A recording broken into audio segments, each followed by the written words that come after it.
This very original ending. Just the death scenes were good. The reveal was... I wasn't expecting him to be the guy. Right, yeah, same here. If it stayed on the same track as the first half of the film, I would probably give this movie a 3. But the ending completely saved it. And I am going to give it a 7. So there. Fucking eat that. I'm going to give it a 7.5. Like I said earlier, before we started recording, this is one of those movies that you'll appreciate more. And since you know who the killer is. When you get to watch it and watch Craig from the beginning and know that he's the one and like watch the way that he fucks with everybody, and it's a better film once you've seen it and you know what to expect. I don't know, I don't necessarily feel like the first half is like terrible or anything, especially in rewatching it. It's a lot of setup, a lot of red herrings, a lot of... It tries to be more tense than it actually is. Well, the overall like quality, the audio fuck-ups, and like I was saying, like every time camera switched, the audio quality was like different. Right. I mean, just it was like very amateurish. Yeah, it's definitely lowbrow as far as like technical aspects go. The gore's good. The score is good, but it's completely derivative of Friday the 13th and The Shining. The acting is what it is. It's not great. It's not the worst I've ever seen. A few of the actors do a pretty good job at what they're trying to pull off or whatever, and I really enjoy the Craig character quite a bit. It earns its 7.5. It's not, I don't know, it's not top of the heap quality slasher material, but the reason I chose it is because it's pretty obscure, pretty unseen, and like even since it's come out on, I think Synapse put it out, I still don't know a whole lot of people who've seen it. So that's pretty much why I picked it. That and the gore is really good. It's not as good as like Savini stuff or like no, not even close. Carlo Rambaldi or anything like that, but it definitely it steps up from a lot of the other, a lot of its contemporaries. It's way gorier than a lot of other slasher films that get way more attention. So 7.5. I'm gonna say 6.75 for this one. There were just a lot of issues with it. I've had way too much filler, but all in all, I had, like you said, some pretty decent kills, and the ending definitely redeemed itself. However, if I decided to watch this again, my score will probably change and it'll probably be higher now because I'll be able to look for the things that Craig does and put more and more together as I'm watching it. It was a decent movie, and I'd probably buy it, so it'd be about 6.75. Worthwhile watch. Do you want to cough before we end this? Right. Randy! And on to our next film.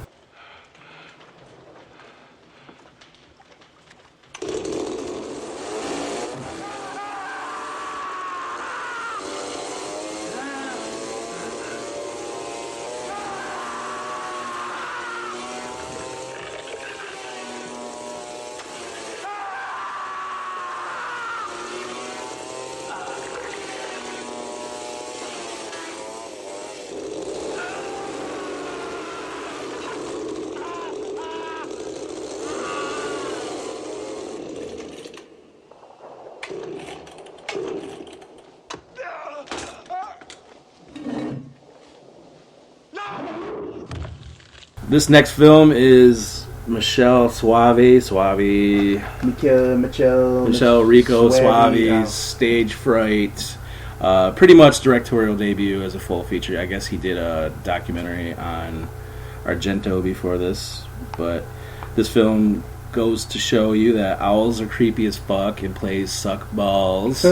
Suave was a prominent actor or behind the scenes guy in Italian horror films before this. Yeah, he did a lot of acting spots before before Stagefright. He was in City of the Living Dead, New York Ripper, Tenebrae, Blade in the Dark, Phenomenon, and Demons before Stagefright.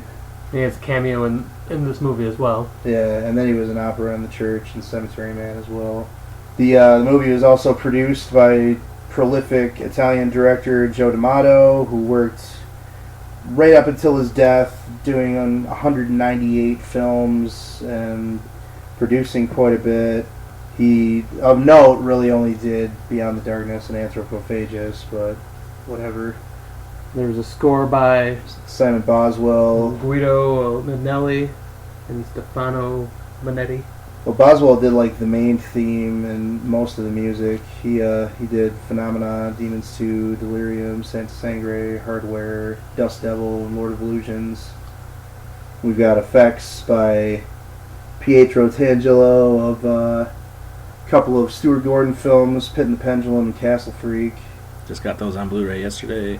So this movie is based on a play called Night Owl. I believe that's what it's called, right? That's what I wrote. Something. Starts off as a play. The director's a total dickhole. Starts off with a terrible dance number, too.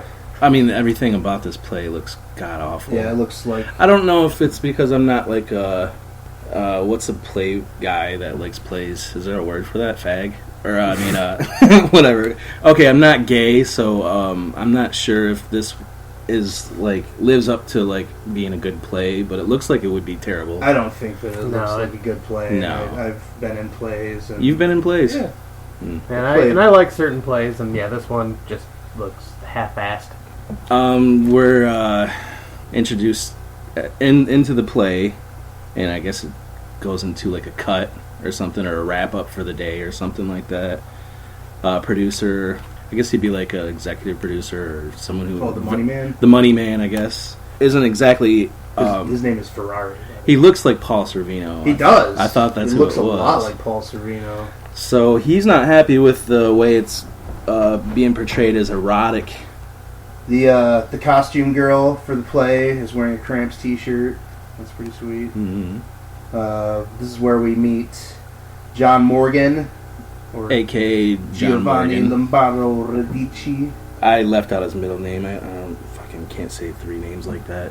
I love this guy. He's in so many great many movies. I'm guessing he plays a gay guy in this movie. He does. He's super very gay. Very, very gay. He's very, very effeminate. That's for sure. He's plays the same kind of character.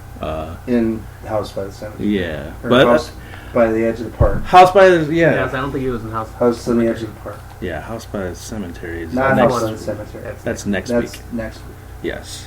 Too many House movies. There is a lot of House movies. Even House. Well, let's just, like... Well, how many House movies do I have here? Let's see here.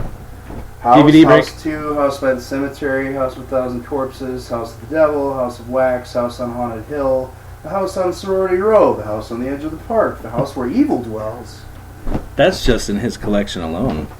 So, yeah. Oh, okay, yeah. So they're like on a time constraint. No, but they're like in a time constraint to get this. Oh yeah, done. it's supposed to open in like a week. Yeah, so they have to. So they end up locking themselves in this theater. Well, they don't do that until after some of the first events. the main actress hurts her ankle, and her and the costume girl decide to sneak out and go to a doctor. yes, that's which sets up. Yeah, that sets up like everything. Yes, really. if she didn't get hurt, none of this shit would have happened. If she just would have toughed it out, none of this shit would have that's happened. The director had told everybody, like, this is, it's crunch time. We're a week and a half from opening. We need to get this shit right. Nobody's leaving tonight. We're going to fucking get it right.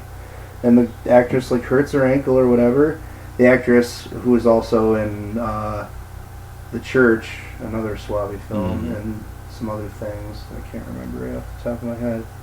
So they decide to sneak out and go see a doctor, but it turns out that they go to a goddamn psychiatric hospital. Yeah, I thought that was freaking hilarious. And the fucking costume girl is all like getting pissy with the fucking the receptionist, like, oh, I don't know why you cannot help us. A doctor is a doctor. Yeah, and then there was this weird scene with the nurse feeding a lionfish. But while she was feeding it, she was like making these weird moaning noises, like she was getting turned on. That fucking lionfish. Well, that badass. scene was like an analogy for what was to come. Like the owl killer is the lionfish, right? And all of those fish are the fucking actors in this play. Right, but I thought it was weird just how she seemed. And I think that scene with the fish was the first time that we get Boswell's main theme for the movie too. Yeah, that was I love that score. But yeah, it's like a good score. When it basically introduces the mental patient, because I think he's like getting wheeled and doing. Yeah, Irving Wallace. Yep. dangerous psychopath Erling Wallace, who is also an actor, who was in a play and fucking murdered 16 people? Yeah, 16 people. Yeah, he's a crazy actor who killed 16 people. This is where you get that cool shot through the bars that, like, goes into the cell. Like, I love shots like that, to where they'll have, like, two halves of something and obviously pull them apart when the camera goes through, and you're left thinking, who the fuck did they do that, you know? So, some orderly goes into his room to medicate him or sedate him or something, but he's freed. One of his hands. Kills the orderly, puts him in the bed, and hitches a ride with the girls back to the theater. Oh, the opening plays in 3 days. I wrote that. 3 days. 3 days. 3 days! It's definitely crunch time. And that's when we get the first on-screen kill. It's the pickaxe kill on the costume girl. She gets a pickaxe in the mouth. After a lame cat scare. Yeah, after the cat scare. Which cat in the car, which at first I was thinking, like, how the hell did the cat get in the car? But then he realized that the back of the station wagon the hatch of it was left wide open, so the cat must have got in there because it was raining. And then, pickaxe through the mouth, which was pretty freaking cool.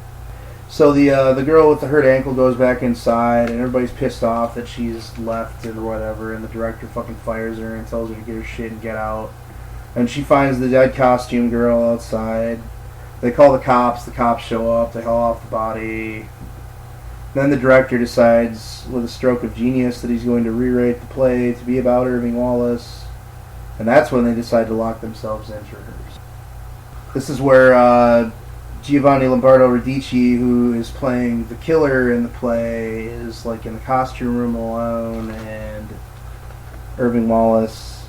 Yeah, he bends down to pick something up, and Wallace is standing behind him. And it's very, very, very similar to a shot at the end of Tenebrae. Yeah, they even said that was a homage to it. Yeah. Okay. Yeah, so you get the Tenebrae shot, then... So he assumes the role of the killer in the play, and they start rehearsing, and the director calls for the killer to come out and do his thing, and he actually kills the actress on stage, and they realize as she's dying that she's the only one who knows where the key is, because the director has told her to take the key and hide it, because they're all going to stay locked in and rehearse all night, so there's no way to escape from the building at this point. Yeah, and I noticed like a little... Highly illegal. Yeah. To do shit like this, but... Definitely. And I noticed a little goof there, too, with the kill. When he kills her on stage, it looks like when he pulls the knife back out after stabbing her, there's no blood on the knife at all. And it's definitely one of those knives with the blade that, like, goes inside of itself, you know? Well, it might be a self-cleaning wound, also. Oh, good point. Like a vagina. Yeah, I guess a self-cleaning system. Which I don't buy that, by the way. There's no way a vagina cleans itself. No fucking way. Never mind. It's fucked up. Then shortly after that, when they realize the knife is, the key is missing, and she was the only one that knew where it was, you get this like cool camera work following the cables behind the stage, just like a slow panning shot, which I'm assuming is a killer just kind of sneaking around behind the stage. Right. Yeah, they all fucking flee, and the money-grubbing producer is left behind because he's got to get his money. It's important. So they lock themselves in a dressing room, which is, that's a pretty smart thing to do. It's probably what I would do. Gather my thoughts in the dressing room, plan an attack or whatever. Well, you also got power by numbers, I guess, if you're all together. Yeah, at least they're not separating. You would assume that the killer is not going to just come in and try and attack everybody. No, but dude is crazy, but... He's well, I mean, that's kind of what happens in the door scene. Right. So, he starts having fun tormenting them by, like, playing the music all really loud and, like, just has, like, all the play effects going off, like, just kind of getting everybody freaked out. Yeah, the director and one of the actors decide to go looking for the key, and they decide to go look in, like, the workshop or something. And, the killer has also found the workshop, and he has found a very large drill in the workshop. So we get another drill kill through the door, which Mark gets drilled through the stomach. Yeah, very cool drill kill. Which is really cool because, I mean, I can edit the last 3 films and just do a drill kill genre podcast all in one. So drill kill montage? Yes. So they, after that, they decide that they're going to arm themselves, and they go to the workshop, and they all fucking arm themselves. The director grabs an axe. They decide to go on the offensive and try to find him and kill him before he kills all of them.